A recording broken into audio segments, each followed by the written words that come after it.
ताज़ा तरीन वीडियोस के लिए चैनल को सब्सक्राइब करके बेल आइकन और ऑल नोटिफिकेशन पर क्लिक करें ताकि आपको मिले हर अपडेट सबसे पहले।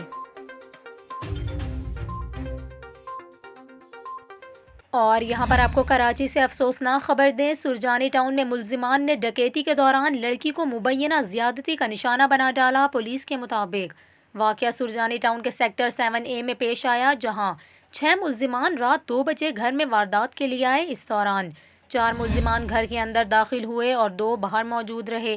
पुलिस के मुताबिक अहले खाना ने दावा किया है कि मुल्जिमान ने घर से रकम और सोना लूटा, फिर 2 मुल्जिमान ने लड़की से इज्तिमाई ज़्यादती की। पुलिस का ये भी कहना है कि डकैती से मुतालिक तफ्तीश की जा रही है और लड़की का मेडिकल करवाया गया है, जिसकी रिपोर्ट आने के बाद मुबैना ज़्यादती के हवाले से पता चलेगा। पुलिस के मुताबिक डकैती के वक्त घर में लड़की का भाई, इसका दोस्त और मंगेतर मौजूद थे।